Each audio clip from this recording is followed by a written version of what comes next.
Dragi moji gledatelji, u današnju emisiju specijalno ću vezati za žene, specijalno žene nakon 50. godine života. Govorit ću vam kako ćete početi na potpuno prirodan i siguran način rješavati probleme sa nesanicom. Govorit ćemo o izvanrednim biljkama, daću vam specijalne vrste recepata za čajeve koje nikada niste čuli, koji su izvanredni za prirodno uspavljivanje i duboki san. Govorit ćemo o tome zašto imate kroničnu nesanicu, koji su, ajmo tako reći, simptomi prave nesanice, zašto je imate, i govorit ćemo o tome zašto pogrešno liječite samu nesanicu, koji su glavni načini liječenja današnje nesanice i zašto zapravo nikada je ne možete izliječiti.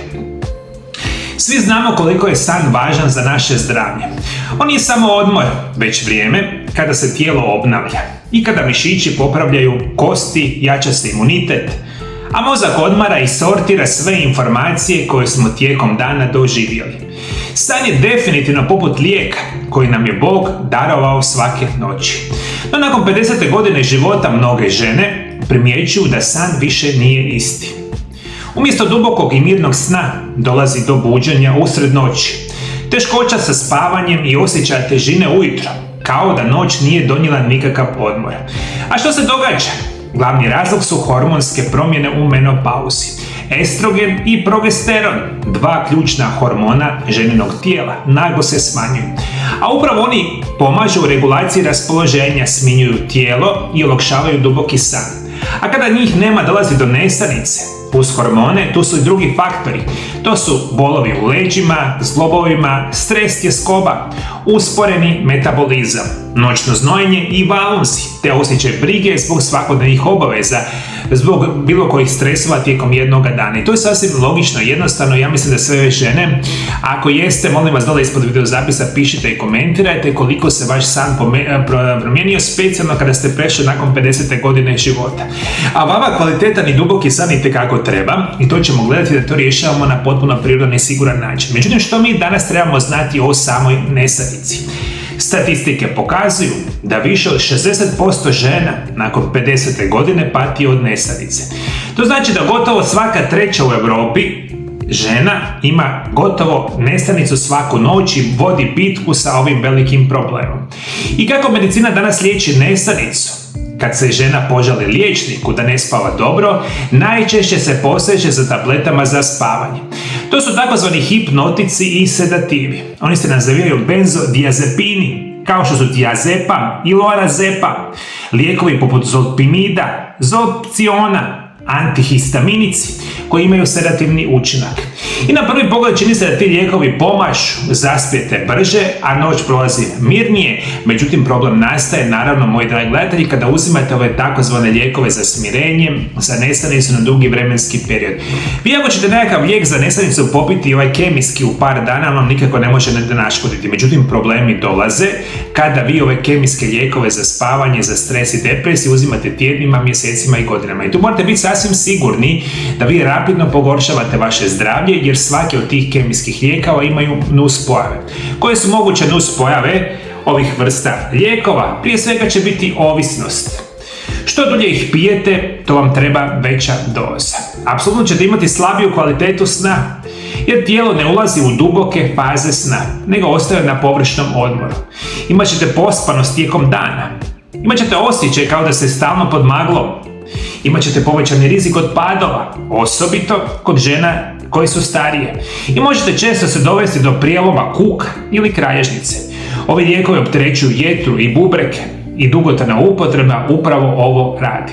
Drugim riječima, lijekovi kratkoročno pomažu, ali dugoročno oduzimaju ono tijelo što mu je najpotrebnije, a to je prirodni ritam sna. I to možete vi svi tako dobro primijetiti kad duži vremenski period uzimate lijekove, čak i zaspete, čak i spavate nekoliko sati ili 5, 6, 7 sati i vi se probudite u potpunosti umorni, kao da ništa niste spavali, jer ste spavali u onim plitkim fazama sna. Vama treba duboka faza sna, a vama to ovi lijekovi nikada neće omogućiti. Ono što vam želim reći, kada govorimo o prirodnim lijekovima, oni vam će na neku osobu djelovati prije, nekom kasnije i to morate biti u potpunosti svjesni. Netko tko ima današnju nesanicu koja mu traje tjedan ili dva, on će to puno prije riješiti na prirodan način. Sasvim je drugačija situacija kod osoba koja ima možda nesanicu pola godine, ne znam, godinu dana i više.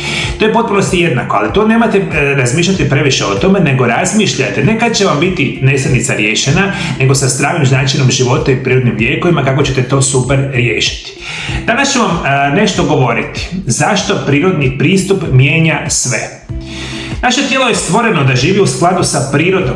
Kada posežemo za prirodnim lijekovima, tada mu ne namećemo umjetne procese, nego snažno vraćamo ravnotežu.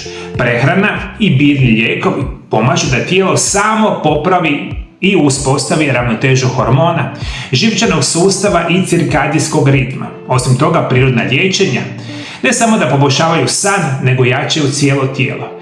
Zato danas želimo predstaviti dva najjača prirodna lijeka za nesanicu kod žena nakon 50. godine. To će biti muškatni oračić i nešto što se naziva matičnjak. Muškatni oračić i matičnjak su jedni od krasnih, među najboljim prirodnim lijekovima na svijetu za sprječavanje nesanice. I kao što ću vam kasnije reći, ovi prirodni lijekovi praktično nemaju nuspojava. Za razliku od onih kemijskih lijekova, ali isto tako ovi prirodni lijekovi nam neće djelovati super brzo i super jednostavno. I to želim da apsolutno shvatite. Svaka prodaja priča vama da bilo kakvu probleme sa nesanicom ili bilo koju drugu bolest da ćete riješiti super brzo, samo trebate popiti jednu tabletu dnevno, to možete zaboraviti. Prirodni lijekovi djeluju sporije, ali će vam djelovati na uzrok vašeg pogoršavanja problema sa nesanicom i što je puno bitnije, nemaju nuspojave. Zato uvijek radije ću i čekati 7 dana, 10 dana, 2 tjedna da imam normalno spavanje, ali prirodno i sigurno, nego da uzimam kemijski lijek na duži vremenski period koji sigurno uništava moje zdravlje. Ajmo govoriti o muškatnom oraščiću. Muškatni oraščić potječe sa indonezijskih otoka Maluku, a u Europu je stigao još u srednjem vijeku. Tada je vrijedio gotovo kao zlato i koristio se ne samo u kulinarstvu, nego u ljekovite svrhe. Kako djeluje muškatni oraščić? Prije svega pomaže smirivanju živčanog sustava, smanjuje anksioznost i nervozu, te potiče lučenje serotonina, hormona sreće, koji se noću pretvara u melatonin, hormon sna, te poboljšava probavu i smanjuje žgaravicu, što često ometa miran san.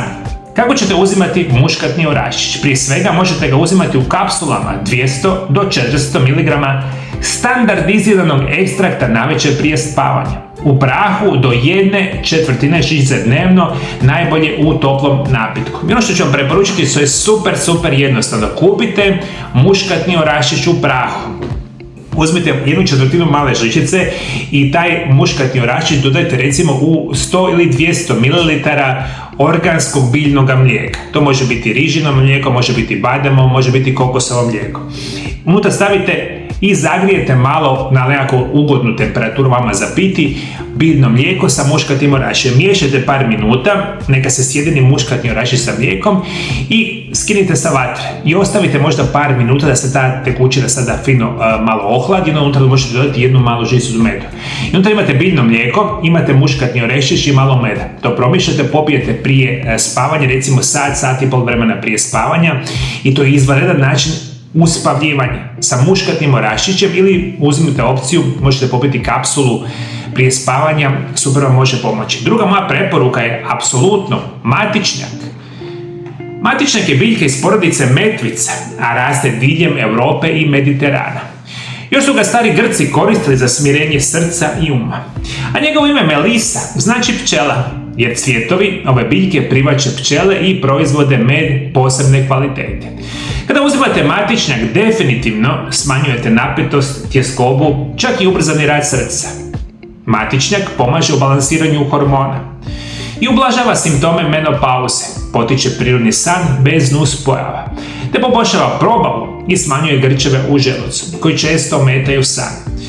Ako ga uzimate u kapsulama, uzet ćete ga 300 do 500 mg ekstrakta dnevno, ili ćete ga uzimati u formi čaja 1 do 2 šalice dnevno.